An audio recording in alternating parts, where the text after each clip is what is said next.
Pemirsa, seorang pemotor tewas setelah motor yang ditumpangi bersama temannya tersenggol truk tangki BBM di Jalan Raya Ciputat, Parung, Depok, Jawa Barat. Ironis, tabrakan terjadi saat korban melawan arah demi menghindari razia polisi.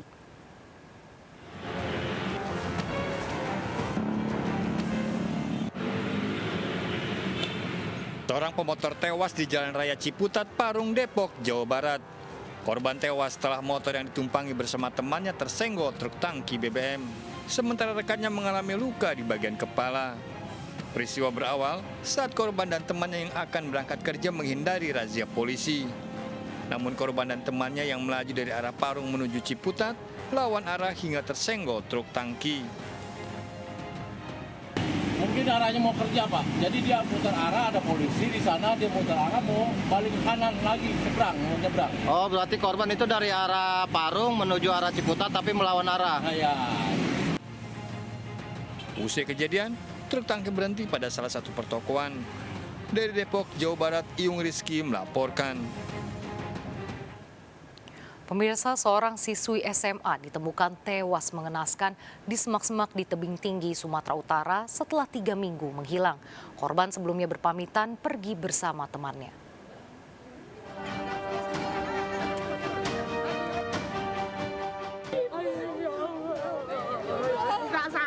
Wanita ini menangis setelah 3 minggu mencari anaknya ditemukan sudah menjadi mayat dan nyaris tak dikenali di lahan kosong Bajanis Durian tebing tinggi.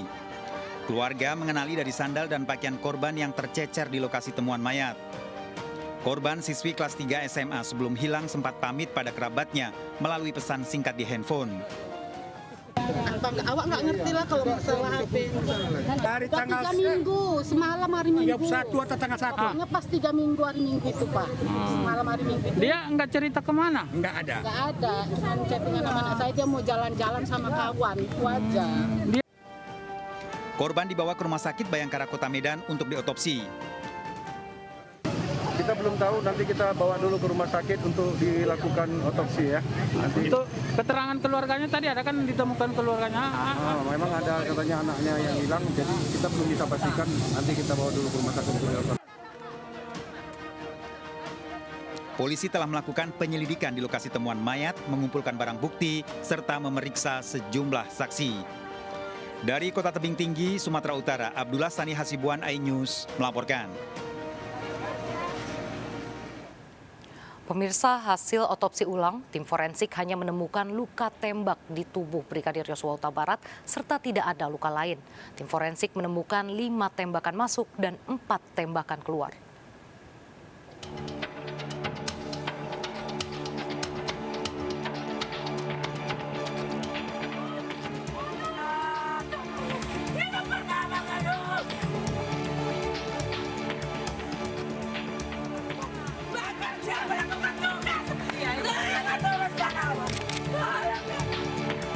Persatuan Dokter Forensik Indonesia setelah hampir 4 minggu memeriksa hasil otopsi ulang jenazah Brigadir Yosua Huta Barat menyerahkan ke Bareskrim Polri.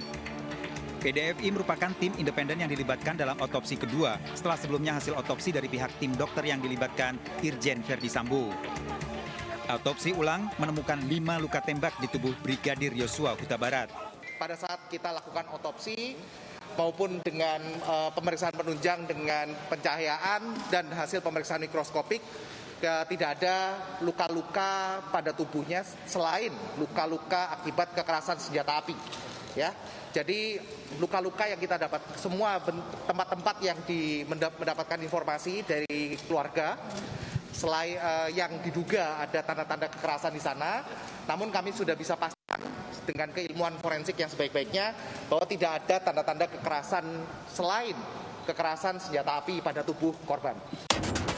Akhir Juli lalu, otopsi ulang oleh tim independen dengan membongkar kembali makam jenazah Brigadir Yosua Huta Barat di Sungai Bahar, Muaro, Jambi. Proses otopsi ulang ini atas permintaan resmi keluarga karena mendapati kejanggalan secara fisik pada jenazah Brigadir Yosua. Jenazah Brigadir Yosua diotopsi ulang di Rumah Sakit Umum Daerah Sungai Bahar dan pemeriksaan sampel dilakukan di Jakarta. Harapan kita ya itulah Bapak Kapolri, Bapak Presiden Jokowi, semoga kasus ini diungkap dengan transparan dan benar. Kami hanya minta keadilan. Otopsi ulang yang melibatkan berbagai tim dokter forensik untuk mencari bukti tambahan penyidikan. Bulan Juli lalu, jenazah Brigadir Yosua sudah diterima keluarga dalam peti, bahkan sempat dilarang dibuka. Keluarga menemukan berbagai kejanggalan di tubuh Brigadir Yosua hingga muncul dugaan pembunuhan secara terencana. Keluarga hanya mendapat penjelasan Brigadir Yosua tewas karena tembakan. Tewasnya Brigadir Yosua Huta Barat dinyatakan akibat tembak-menembak sesama ajudan Brigadir Yosua dengan Barada Richard Eliezer. Di mana dari hasil otopsi tersebut disampaikan bahwa ada 7 luka tembak masuk dan 6 luka tembak keluar dan 1 proyektil bersarang di dada. Perlu kami jelaskan bahwa saudara RE itu menggunakan senjata Glock 17 dengan magazen maksimum 17 butir peluru. Dan kami menemukan di TKP bahwa barang bukti yang kami temukan tersisa di dalam magazen tersebut 12 peluru. Artinya ada 5 peluru yang dimuntahkan atau ditembakkan. Namun tim khusus yang memeriksa alat bukti serta keterangan saksi terbukti Irjen Verdi Sambo terlibat dalam pembunuhan Brigadir Yosua Huta Barat. Tim khusus telah melakukan pendalaman dari laporan awal adanya tembak-menembak di rumah dinas Irjen Verdi Sambo. Namun ternyata hasil penyidikan tidak ditemukan. Tidak ditemukan fakta peristiwa tembak-menembak seperti yang dilaporkan awal. Tim khusus menemukan bahwa peristiwa yang terjadi adalah peristiwa penembakan terhadap saudara J yang mengakibatkan saudara J meninggal dunia yang dilakukan oleh saudara RE atas perintah saudara FS. Skenario pembunuhan disusun seolah terjadi tembak-menembak. Saudara FS melakukan penembakan dengan senjata milik saudara J ke dinding berkali-kali untuk membuat kesan seolah telah terjadi tembak-menembak. Setelah gelar perkara, tim khusus menetapkan 4 tersangka termasuk Irjen Verdi Sambo. Barada Richard Eliezer sebagai ajudan menembak Brigadir Yosua atas perintah Irjen Verdi Sambo. Brigadir Ricky Rizal turut membantu dan menyaksikan pembunuhan penembakan terhadap Brigadir Yosua. Seorang warga sipil, Kuat Ma'ruf, sopir pribadi Putri Chandrawati, turut membantu dan menyaksikan pembunuhan penembakan Brigadir Yosua. Sedangkan Irjen Verdi Sambo menyuruh melakukan dan menskenario peristiwa seolah terjadi tembak-menembak menggunakan senjata api milik Brigadir Yosua. Penyidikan tim khusus selain dari data otopsi, alat bukti lain didapat dari rumah Irjen Verdi Sambo berupa jejak sidik jari, yaitu 4 tersangka, serta sidik jari Brigadir Yosua dan Putri Chandrawati. Tim khusus Bareskrim Polri memeriksa Putri Chandrawati sebanyak 3 kali karena saat pembunuhan terbukti berada dalam satu ruangan. Putri Chandrawati mengetahui saat terjadi pembunuhan yang melibatkan Irjen Verdi Sambo, Barada Richard Eliezer, Brigadir Ricky Rizal, dan seorang sopir Kuat Ma'ruf. Tim khusus telah memeriksa CCTV di rumah dinas Irjen Verdi Sambo yang sebelumnya dinyatakan rusak, serta keterangan 52 saksi. Alhamdulillah, CCTV yang sangat vital yang menggambarkan situasi sebelum, sesaat dan setelah kejadian di Duren 3 itu berhasil kami temukan. Ya, berhasil kami temukan dengan sejumlah tindakan penyidik. Dari hasil penyidikan tersebut, tadi malam sampai pagi sudah dilakukan sejumlah kegiatan pemeriksaan, konfrontir. Tadi juga sudah disampaikan oleh Bapak Ketua Tim bahwa Ibu PC sudah ditetapkan sebagai tersangka. Tim khusus Bareskrim Polri telah menetapkan 5 tersangka, di antaranya perwira tinggi Irjen Verdi Sambo bersama istrinya dalam pembunuhan berencana pada anggota polisi. Polri menunjukkan menegakkan hukum tanpa tebang pilih. Tim Liputan iNews melaporkan. Pemirsa, selebgram cantik asal Pemalang, Jawa Tengah menawarkan judi online melalui akun media sosialnya dengan imbalan 7 juta rupiah.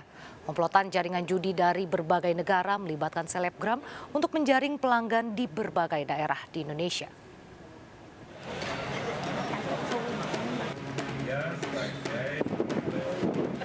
Selebgram asal Pemalang ini ditangkap bersama ratusan pelaku judi lain di wilayah Polda Jawa Tengah. Wanita ini di akun media sosialnya menawarkan judi online yang berpusat di negara Thailand dan Kamboja. Dalam sehari, selebgram ini menawarkan 3 kali untuk mencari pelanggan melalui media sosialnya. Dari manajer saya. Dari manajer dapat uang muka. Bukan dari pemain? Enggak, saya soalnya cuma selling aja dan itu nggak ada. Saya nggak dikasih apa untuk tahu berapa orang yang sudah dapat. Oh, nggak tahu berapa orang yang sudah dapat. Yang jelas dari Bandung, manajernya sudah dapat uang muka. Oh iya, siapa manajernya? Ada atas nama Rizky. Atas nama Rizky. Polisi kini memburu seorang pria warga Bandung yang mencari sejumlah selebgram untuk menawarkan judi online di media sosial. Polri kini berupaya memberantas praktek judi yang telah mengakar hingga tingkat pedesaan. Dari Semarang, Jawa Tengah, Kristadi iNews melaporkan. Pemirsa, kawasan hutan dimanfaatkan jaringan pengedar narkoba untuk menanam pohon ganja seluas 4 hektar di Mandailing Natal, Sumatera Utara. Ganja siap panen berada dalam hutan yang harus ditempuh 3 hari berjalan kaki.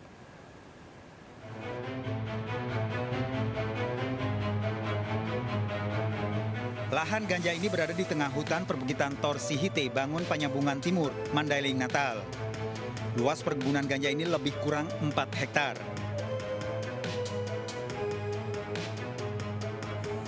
Sebanyak 8.000 batang pohon ganja ditemukan tim gabungan Polres Mandailing Natal dan TNI serta BNN Pusat setelah menyusuri hutan selama 3 hari. Pohon ganja ditanam pada ketinggian 1.400 meter di atas permukaan laut. Diduga kebun ganja ini milik jaringan pengedar narkoba. Telah memusnahkan. Awalnya kita menemukan ladang. Ladang ini kita lakukan penyelidikan dan sekarang saat ini kita telah memusnahkan ladang ini kurang lebih sekitar 4 hektar. Pohon ganja telah dimusnahkan namun pemilik dan penanamnya tidak ditemukan, diduga kabur karena mengetahui kedatangan aparat. Dari Mandailing Natal, Sumatera Utara, Ahmad Hussein Lubis iNews melaporkan. Seorang pria ditemukan tewas di kamar kontrakannya di Palmerah, Jakarta Barat. Ikuti informasi lengkapnya sesaat lagi, tetap bersama Sergap.